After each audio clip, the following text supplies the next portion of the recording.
राधे राधे, हर हर महादेव।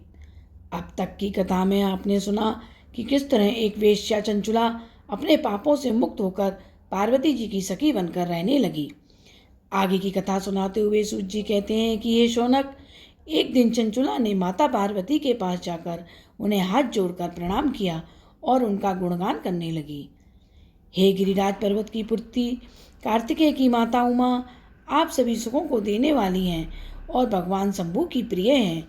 आप ब्रह्म स्वरूपिणी हैं। विष्णु भगवान और ब्रह्मा आदि देवता भी आपकी पूजा करते हैं। आप ही संसार को चला रही हैं। आप ही संसार को पालने वाली और उसको समाप्त करने वाली हैं। आप ही शक्ति हैं। सूत जी कहती हैं, शौनक, चंचुला को एक अच्छी गति मिल चुकी थी। वह माता पार्वती का गुणगान करके सिर झुकाकर चुप हो गई। उसकी आंखों से प्रेम के आंसू निकल रहे थे। उसे इस तरह देखकर भगवान शंकर जी की प्रिय पत्नी पार्वती जी ने बड़े ही प्यार से चंचुला से कहा, हे सखी चंचुले, मैं तुम्हारी करी गई प्रार्थना से प्रसन्न हूँ। तुम्हें क्या चाहिए तुम मांग लो। ऐसी कोई भी चीज़ नहीं है जो मैं तुम्हें ना दे सकूँ। बोलो तुम्हें क्या चाहिए। चंचुला बोली, हे माता कि राजकुमारी, मैं ये जानना चाहती हूँ कि मेरे पति बिंदु इस समय कहाँ हैं और मरने के बाद उनका क्या हुआ। मुझे नहीं पता कि उन्हें कौन सी योनि मिली। हे कल्याणमयी, दीनों पर दया करने वाली, मैं अपने पति से जिस प्रकार मिल सकूं वैसा ही उपाय आप मुझे बताएं।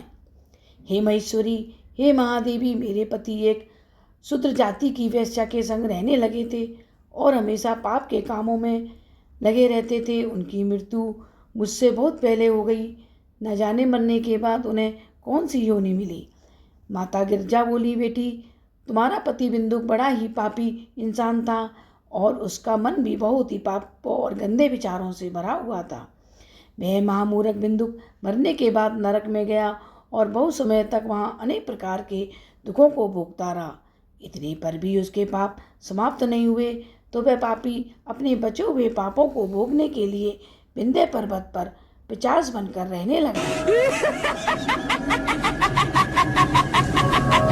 और अभी भी वह पिशाच बनकर वहीं रह रहा है और अनेक प्रकार के कष्टों को भोग रहा है। वह दुष्टमयी वायु पीकर रहता और सब प्रकार के कष्टों को सह रहा है। सूत जी कहती हैं, शौनक, माता गौरी की ये सब बातें सुनकर चंचुला उस समय पति के महान दुख को याद करके दुखी हो गई।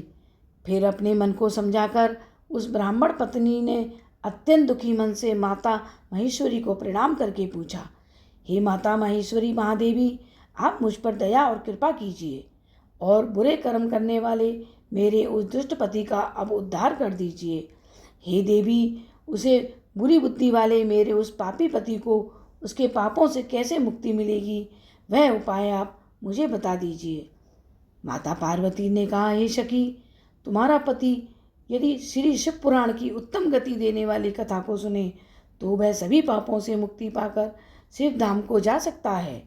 उन अमृत के समान माता पार्वती की बातों को सुनकर चंचुला हाथ जोड़कर सिर झुकाकर उन्हें बार बार प्रणाम करने लगी और अपने पति के सभी पापों से मुक्ति और उत्तम गति के लिए माता पार्वती से प्रार्थना करने लगी।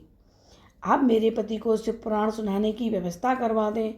इस प्रकार उस ब्राह्मण पत्नी के बार बार कहने पर माता पार्वती को उस पर दया आ गई और भक्तों पर दया करने वाली महेश्वरी गिरिराज कुमारी को भगवान शिव की उत्तम कथा कहने और गुणगान करने वाले गंधर्वराज तुम्बुरु को बुलाकर उससे बड़ी प्रसन्नता से कहा, तुम्बुरु, तुम भगवान शिव की भक्ति करते हो, तुम मेरे मन की बात को जान रहे हो और मेरे कार्य को भी तुम अवश्य करोगे।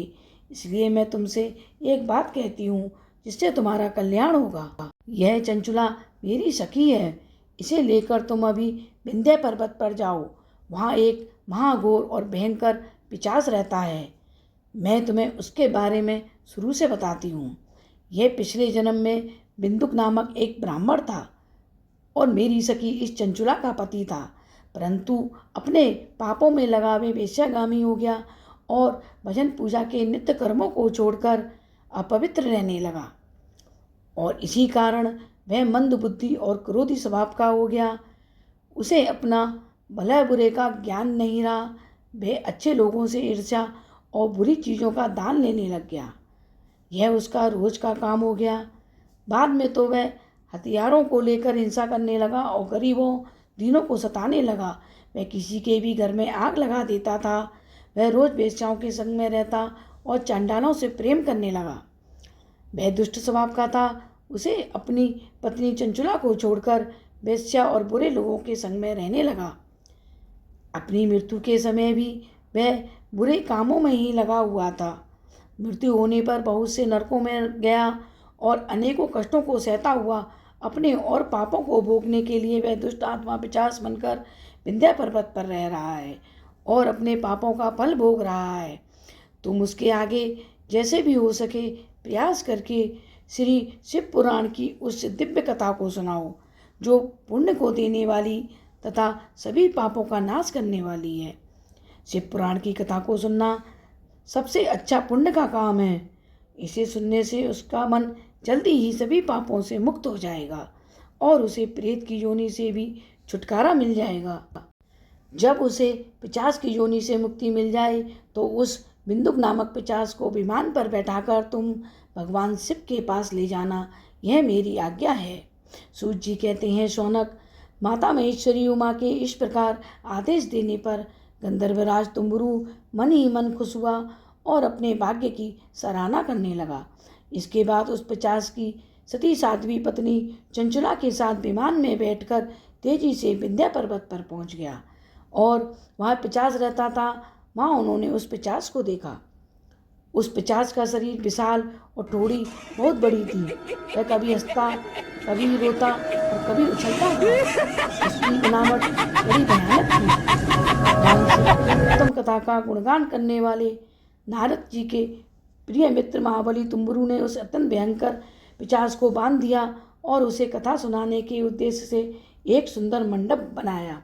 इतने में ही समस्त संसार में यह बात फैल गई कि माता देवी पार्वती जी की आज्ञा से एक पिशाच की मुक्ति के लिए तुम्बुरु श्री शिव पुराण की सुंदर कथा सुनाने के लिए विंध्याचल पर्वत पर गई हैं।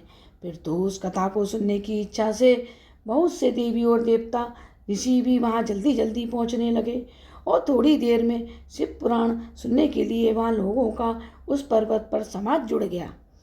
फिर तुम्बुरु ने उस पिशाच को रस्सी से बांधकर आसन पर बैठाया और हाथ में बीड़ा लेकर गौरीपति की कथा का गुणगान आरंभ कर दिया।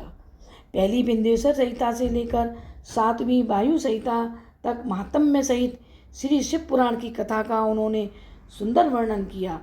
7 संहिताओं सहित शिव पुराण की कथा को आदरपूर्वक सुनने से सभी भक्तगण प्रसन्न हो गए और उस अत्यंत पुण्य को देने वाली शिव पुराण की कथा को सुनकर उस पिशाच ने अपने सारे पापों को धोकर उस पिशाच के शरीर को त्याग दिया और उसी समय उसका शरीर दिव्य हो गया। शरीर पर आभूषणों सहित सफ़ेद वस्त्र दिखने लगे। उसके शरीर से एक दिव्य तेज निकलने लगा और अपनी पत्नी चंचुला के साथ खुद भी माता पार्वती की पति भगवान शिव का गुणगान करने लगा। सभी देवी देवता उसे इस तरह अपनी पत्नी के साथ दिव्य रूप में देखकर आश्चर्यचकित हो गए। वह सभी भगवान महेश का यह अद्भुत कथा सुनकर प्रेम पूर्वक श्री शिव के यश का गुणगान करते हुए अपने अपने लोगों को चले गए। दिव्य रूप रखे हुए बिंदुक भी सुंदर विमान पर अपनी पत्नी चंचुला के साथ बैठकर आकाश में भगवान शिव के सुंदर गुणों का गान करता हुआ तुम्बुरु के साथ शिव के धाम में जा पहुंचा। वहाँ पर भगवान शिव तथा माता पार्वती ने बड़ी प्रसन्नता के साथ बिंदुक का भी स्वागत किया और उसे अपना पार्षद बना लिया।